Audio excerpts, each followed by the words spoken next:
Hello Wolfers, welcome back to the Wolf Practice. So last week we focused on one specific industry being life sciences. This week we're also going to focus on one specific industry where the topic is particularly applicable to, although this is actually more widely applicable throughout other industries too. However, this is something that particularly in FMCG happens quite often. What is that we're talking about? Well, basically we are just referring to the SKU creep. So the risk that the number of SKUs keeps increasing up until the point of exploding. And this is something that, of course, might happen for a number of different reasons, different dynamics that are very, very peculiar to the FMCG space. Because, of course, product teams, being product teams, they do the job and they keep on launching new products. Sales, of course, loves variety. It's actually very much a customer-oriented type of approach. But on the other side, operations and inventory suffer quietly. The consequence? Well, first of all, forecasts get really, really fuzzy. The second thing is that warehouse space starts to get a little bit stretched.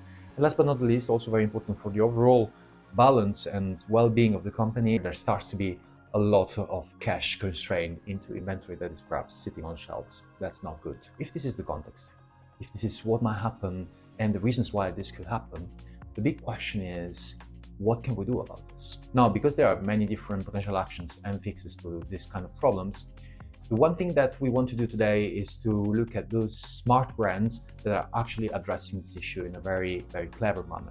And we're going to focus on three main things they're doing. Number one, building a rolling SKU rationalization process. So that means that from time to time, the SKU list is reviewed in order to potentially cut the tail and basically clean the overall SKU portfolio from those SKUs that are selling very little or not selling at all. Number two, in relation to this, you might want to actually segment your SKU portfolio by sales velocity, contribution margin, and customer retention. And number three, what those smart brands are doing is creating some sorts of guardrails for new SKU launches. So basically testing regionally, checking the performance after the first 90 days, and so on and so forth.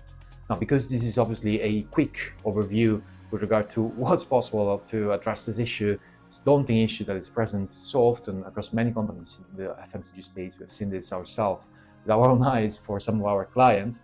We have put together a guide that is a little more extensive, actually way more comprehensive than what we have just been saying, and it's available for you to download at the link in the description of this video down here. The guide is called SKU Portfolio Review Template, and I warmly invite you to go check it out and potentially use it to start personalizing your SKU portfolio. Because without saying, as usual, the guide is entirely free of charge. So this was our last video for this year's Wolf Practice campaign. We've been going on for 52 weeks on a weekly basis. Please, if you haven't seen all of the episodes, just go back onto the channel and look it up, because for sure there will be some interesting materials for you to look at. We'll be coming back soon with a whole new information campaign, new topics, and also based on the questions we received, the interest that some of you have shown to us really through direct messaging, through comments and likes on the videos. And on this point, I really want to take a chance to thank all of you for all the attention that you have shown and interest that you've been showing to us throughout the whole year. And we look forward to our next campaign, and we look forward to be interacting and working with all of you sometime soon. All the best to you by the Wolf Practice.